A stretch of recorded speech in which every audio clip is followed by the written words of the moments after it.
지난주 말씀의 중간에 나와 있는 내용을 우리가 잠깐 더 심도 있게 좀 살펴보면, 자, 이런 내용이 나와요. 가인의 후손들 가운데 가축을 치는 자의 조상이 등장을 하고요. 그리고 수금과 퉁소를 잡는 모든 자의 조상이 등장을 합니다. 그리고 구리와 새로 여러 기구를 만드는 자까지가 등장하는 거예요. 그래서 인류 역사로 볼 때에, 자, 목축업, 음악을 포함한 예술, 기계 문명의 시초가 전부 다 누구로부터 나와요? 가인의 후손들로부터 나옵니다. 자, 이런 내용을 보면 비록 저주받아 하나님을 떠난 삶을 살았음에도 불구하고 나름대로 성읍을 지어놓고 나름대로의 번영과 발전을 누리며 살았네 라고 이제 생각할 수 있을 것 같아요. 근데 하나님을 떠난 것으로 인하여서 스스로 생존하기 위한 몸부림 가운데 나타난 결과가 그들의 번영과 발전이었다는 거예요. 자, 이 부분에 있어서 우리가 참 안타까운 건 뭐냐면, 그렇게 발전을 하고 번영했음에도 불구하고 반대쪽에 그들의 인격은 무너져 내리기 시작합니다. 그게 지난주의 말씀이에요. 라멕이 뭐라 그래요? 내가 소년을 죽였대요. 내가 사람을 죽였대요. 근데 일말의 양심의 가책이 없어요.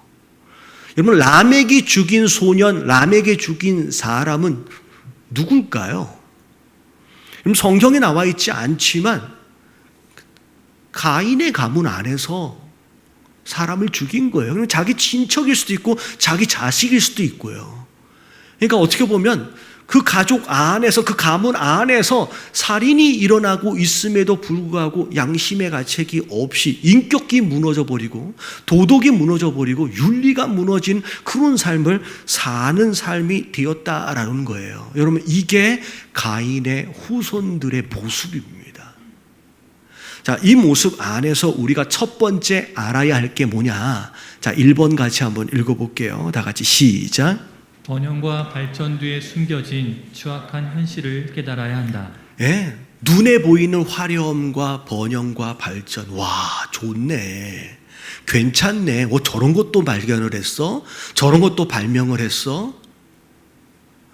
여러분, 이게 굉장히 좋아 보이지만 그 이면에 숨겨진 그들의 무너진 인격과 그들이 왜 그렇게 그것을 만들어야만 했는지에 대한 이유를 안다라고 한다면 단순히 좋다라고 이야기할 수는 없다는 거예요. 자, 오늘 말씀의 주제입니다. 마치 가인의 후손들처럼 하나님을 떠난 자들. 자, 오늘 뒤에 나오겠지만 셋의 후손들 입장에서 볼 때에 되게 화려해 보이잖아요. 되게 근사해 보이잖아요. 이 없던 새로운 것들이 막 만들어지고 있어요. 그 성읍 안에서는. 그런 가운데 그들이 무슨 생각을 하게 되었을까요? 자, 우리 입장에서 볼 때 교회도 안 다녀요. 하나님, 예수님 믿지도 않아요. 심지어 하나님에 대하여, 교회에 대하여 욕하는 자들이 더 잘 살아요. 더 형통해요.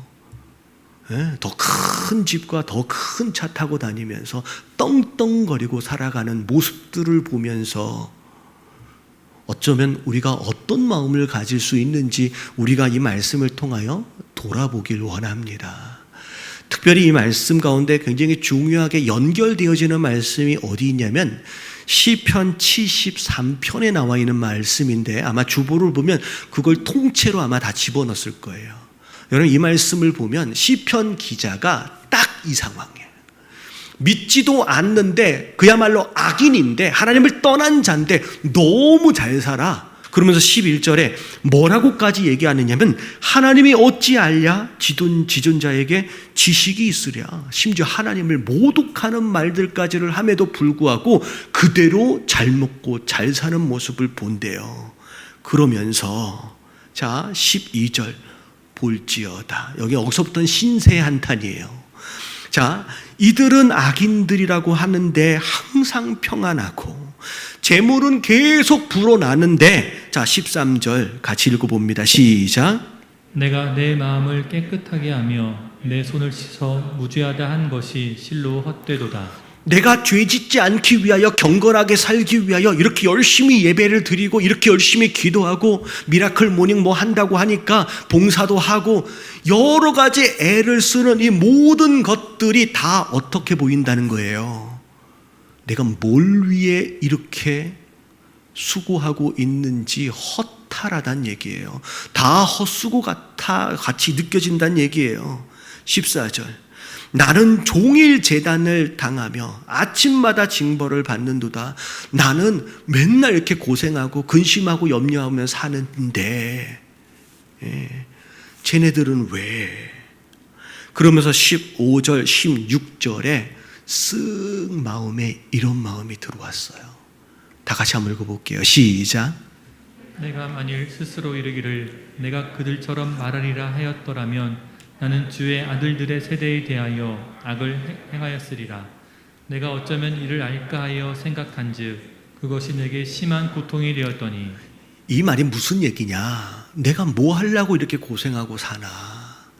에이, 차라리 저들처럼 사는 게 더 낫지 않겠는가? 마치 출애굽한 이스라엘 백성들이 가나안 땅 들어가기 전에 광야에서 좀 고생하잖아요. 그러니까 마음이 불편해졌어요. 그리고 힘들어졌어요. 차라리 내가 애굽에 살았을 때가 더 나았을 텐데, 차라리 예수 믿기 전의 삶이 더 나았을 텐데 왜 이 고생하며 살까라는 마음이 쓱 들어온 거예요. 여러분 이럴 때 있어요, 없어요? 솔직해지자고요. 있어요, 없어요? 아, 있잖아요. 예수 믿고 나니까 뭘 못하는 게 이렇게 많어. 그리고 뭘 해야 되는 게 이렇게 많어. 차라리 자유롭게 마음껏 아무거나 해도 양심의 가책이 없었을 그때가 오히려 더 편했을 것 같고, 그런 마음이 든다는 거예요. 여러분 이게 시편 기자의 마음이고 솔직히 우리의 마음입니다. 자, 그런데 중요한 건 17절서부터 반전이 일어나요. 자, 뭐라고 시작해요? 하나님의 성소에 들어갈 때 그런 마음의 유혹들이 막 오고 차라리 그만해버릴까, 다 내려놔버릴까, 그런 마음이 확 들어올 때, 자, 이 시편 기자가 누구에게 나아가요? 여러분 하나님께 나아가는 거예요. 여러분 예배 가운데 나아가는 거예요. 여러분 이렇게 이런 마음 들어갈 때 여러분 예배로 나오시길 주님의 이름으로 축원합니다. 여러분 시험 들 때 낙심이 될 때 하나님께 나아간 거예요. 이 시편 기자가. 그랬더니 그들의 종말을 깨닫게 하셨어요. 지금 눈에 보이는 것으로 너무 형통하고 평안하고 잘 나가는 것 보이지만, 아, 마지막 끝자락에 이들의 결론이 어찌 되어질지를 하나님 보여주신 거예요. 자, 18절, 19절, 20절 쭉 읽어볼게요. 시작. 주께서 참으로 그들을 미끄러운 곳에 두시며 파멸에 던지시니 그들이 어찌하여 그리 갑자기 황폐되었는가. 놀랄 정도로 그들은 전멸하였나이다. 주여, 사람이 깬 후에는 꿈을 무시함같이 주께서 깨신 후에는 그들의 영상을 멸시하시리이다. 지금 잠깐 잘 사는 것 같지만 결국은 마지막 끝자락에 가보면 영원한 심판이 있다라는 거예요. 심지어 그 정도가 마치 꿈을 꾸고 나서 꾼 꿈에 대하여 무시하는 것처럼 앞으로 있어질 그들 앞에서의 심판은 어마어마한 거라는 거예요. 이게 막 깨달아지는 거예요. 아, 이건 잠깐이구나. 이 땅에 저들이 누리고 있는 형통은 정말 꿈처럼 잠깐이구나 라고 하는 게 깨달아지는 순간 21절에 양심의 가책을 느낍니다. 그 잠깐이라도 불평하고 원망하고 악인의 형통을 부러워했던 그 마음이 너무 창피한 거예요. 그래서 뭐라 그래요? 내 마음이 산란하여 내 양심이 찔렸나이다. 내가 이같이 우음에 무지함으로 주 앞에 짐승이오니. 다시 말하면 아무것도 몰라서 무지했기 때문에 그것에 대하여 불평하고 원망하고 차라리 안 믿는 게 나을 뻔했다라고 하는 그런 생각까지 했다라고 하는 것이 얼마나 한심한지 하나님 앞에서 부끄러워서 이런 얘기를 하는 거예요. 근데 그 다음 말씀이 더 은혜가 있는 게 23절 같이 한번 읽어볼게요. 시작. 내가 항상 주와 함께하는 주께서 내 오른손을 붙드셨나이다. 자, 아까 지금 앞에 내가 거의 넘어질 뻔했대요. 다시 말하면 마음 가운데 차라리 세상으로 돌아가 버릴까 라고 하는 마음이 들어왔지만 갔어요, 안 갔어요? 안 가고 하나님께 나와서 깨달았잖아요. 다시 말하면 넘어질 뻔할 수 있는 그런 유혹과 시험 상황들이 있었음에도 불구하고 아직도 내가 넘어지지 않고 있는 이 상황 자체가 지금 누가 붙들어 주신 거예요? 그럼 하나님이 붙들어 주셨다는 거예요. 그나마 하나님이 붙들어 주셔서 그 유혹과 그 시험 가운데 내가 넘어져 버리지 않게끔 하셨다는 거예요. 여러분, 우리랑 똑같아요. 이런 마음이 있음에도 불구하고 여러분 이 자리에 있다라고 하는 것 자체가 하나님의 은혜인 줄로 믿습니다. 하나님이 우리의 마음과 생각을 붙잡아 주셔서 그나마라도 여기 있는 거라는 거예요. 여러분 절대 악인의 형통을 부러워하지 마시길 주님의 이름으로 축원합니다. 자, 그래서 더 중요한 건 뭐냐면 다 두 번째 읽어볼게요. 2번 다 같이 시작. 주님과 함께함이 가장 귀한 복이다. 예, 형통하고 번영하고 발전하고 그거 아니에요. 그 이면에 숨겨진 추악함과 어떻게 보면 안타까운 그런 상황, 그건 복이 아니라는 거예요. 여러분 진짜 복은 하나님과 함께하는 게 복이라는 거예요. 그래서 시편 기자가 그 밑에 그 얘기를 합니다. 자, 24절에 보니까 주의 교훈으로 나를 인도하시고. 어찌 보면 지금 좀 힘들고 어려운 상황들이 있을 수 있어요. 왜냐하면 우리가 광야 교회잖아요. 광야를 걸어가고 있는 상황이라는 거예요. 그 가운데 어려움이 있어요. 근데 그것으로 인하여 하나님 우리를 가르쳐 주시고 교훈하시고 그 교훈 가운데 우리의 삶을 인도해 가신다는 거예요. 근데 지금 비록 좀 어려울지라도 결론은 이거예요. 자, 인도하시고 후에는 자 뭐예요? 영광으로 나를 영접하실 거래요. 결국 끝에는 하나님께서 영광 가운데 우리를 딱 영접하여 안아주신다는 것을 이야기를 합니다. 그러면서 자 부끄러운 가운데 이 고백이 돼요. 25절 26절 다 같이 시작. 하늘에서는 주 외에 누가 내게 있으리요 땅에서는 주밖에 내가 사모할 리 없나이다. 내 육체와 마음은 쇠약하나 하나님은 내 마음의 반석이시요 영원한 분기시라. 네, 막 성읍에 막 화려함에 뭐 되게 근사한 것들이 막 만들어지고 막 그런 거 되게 부러워했었잖아요. 근데 깨닫고 나니까 내가 사모할 게 저게 아니구나. 저게 아니라 누구예요? 내가 사모할 분은 딱 하나님밖에 없구나. 하나님만이 내 분기시고 영원한 분기시고 내 반석이다라고 고백을 합니다. 그리고 27절 28절 마지막에 결론이에요. 무릇 주를 멀리하는 자 악인들이에요. 가인의 후손들이에요. 결국 망한대요. 음녀같이 주를 떠난 자를 주께서 다 멸하실 것이다. 결론. 자, 그리고 마지막 28절의 마지막 결론이 뭐냐면 주께 가까이 함이 내게 복이구나. 저게 복이 아니라 이게 복이구나 라고 깨닫게 되는 거예요. 자, 내가 주 여호와를 나의 피난처로 삼아서 내 모든 주의 모든 행적을 뭐하며 살아요? 전포하며. 예, 하나님만이 우리가 사모할 뿐이다 라고 전도하고 선교하며 살아야 되겠다 라고 고백하는 거예요. 여러분 이렇게 살아간 인생들이 있습니다. 여러분 하나님을 떠난 가인의 후손들은 그것이 복인 줄 알고 그 번영과 발전을 누리며 성을 쌓아가면서 살아요. 근데 이쪽 한쪽 구석에서는 하나님께서 잃어버린 아벨을 대신해서 셋이라고 하는 새로운 아들을 아담과 하와에게 허락하십니다. 그리고 나서 26절에 보니까 셋도 아들을 낳았대요. 그의 이름을 에노스라고 이름을 지어줍니다. 그 다음에 중요해. 그때에 사람들이 비로소 여호와의 이름을 불렀더라.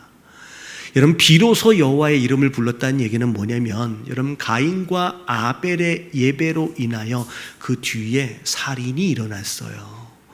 그리고 하나님의 심판과 저주로 인하여 가인은 아담과 하와를 떠나버리고 하나님을 떠나버립니다. 그러니까 굉장히 안 좋은 일이 벌어지고 나니까 그 사건 이후로 예배가 멈췄어요. 근데 하나님이 셋을 허락하시고 셋의 아들 에노스를 허락하심과 더불어 멈추었던 예배가 다시 시작이 된 거예요. 예배가 다시 회복이 된 거예요. 하나님과의 관계가, 온전한 관계가 다시 시작이 된 거예요. 그래서 구약에 보면 이 여호와의 이름을 불렀다라고 하는 이 표현 자체가 그분의 백성 되어짐의 표징으로 사용이 됩니다. 그래서 아브라함이 가나안 땅 안에 인도하심을 받아서 들어왔을 때, 자, 그 장소에서 뭐라고 나오냐면 여호와의 이름을 불렀더라. 그러니까 하나님의 사람들이 가는 곳마다, 정착하는 곳마다 여호와의 이름을 부르면서 하나님의 백성임을 여러분 증거하며 살아가게 됩니다. 여러분, 이 예배가 회복되었다는 얘기예요. 여러분, 셋의 후손들이 이 예배의 회복과 더불어서 하나님 백성으로서의 삶을 살아냅니다. 심지어 오늘 말씀 중간을 보면 되게 독특한 사람 이름이 하나 나오는데, 에녹이라고 하는 사람. 여러분, 에녹이라고 하는 사람은 하나님과 동행하며 자녀를 낳으며 살았대요. 근데 심지어 24절에 보니까 같이 한번 봅니다. 시작. 에녹이 하나님과 동행하더니 하나님이 그를 데려가심으로 세상에 있지 아니하였더라. 예배 가운데 하나님과 동행하며 에녹이 살았는데, 하나님이 너무 에녹이 좋아서, 그리고 에녹이 하나님이 너무 좋아서 어떻게 돼버렸어요? 그냥 에녹을 데려가셨어요. 그냥 너는 나랑 같이 살자. 여러분, 히브리서 11장 5절을 보면 에녹의 삶을 이렇게 평가하고 정리를 하는데, 같이 한번 읽어볼게요. 시작. 믿음으로 에녹은 죽음을 보지 않고 옮겨졌으니 하나님이 그를 옮기심으로 다시 보이지 아니하였느니라. 그는 옮겨지기 전에 하나님을 기쁘시게 하는 자라 하는 증거를 받았느니라. 네, 옮겨지기 전에 하나님이 너무 기뻐하는 자예요. 그래서 데려가심으로 인하여 정말 죽음을 보지 않고 하나님께로 올라간 유일한 인물이 되어집니다. 자, 그런 가운데, 자, 우리가 잘 알아야 돼요. 무엇이 복인지에 대하여 바로 정의를 내리지 못하면 이런 우리의 삶의 방향이 잘못될 수 있어요. 마치 가인의 후손들처럼 화려하고 그렇게 번영하고 발전하는 그런 삶, 그게 복이라고 만약에 생각을 한다라고 한다면 평생 그걸 위해 달려가게 될 겁니다. 하지만 오늘 말씀을 보니까 그게 복이 아니래요. 아무리 번영하고 발전하고 화려하게 산다라고 할지라도 결론은 심판이라는, 그거 쫓아가지 말라고 말씀하시는 거예요. 진짜 복은 여러분 예배 가운데 하나님과 가까이 함이 진짜 복이래요. 여러분, 복에 대하여 바르게 정의 내리시는 저와 여러분들 되시길 주님의 이름으로 축원합니다.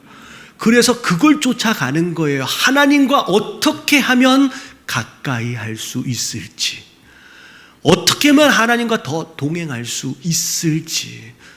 여러분, 직장을 옮기고 이사를 가고 삶에 있어서 여러 가지 결정들을 내려야 하는 순간, 여러분, 이게 기준이 되어야 돼요.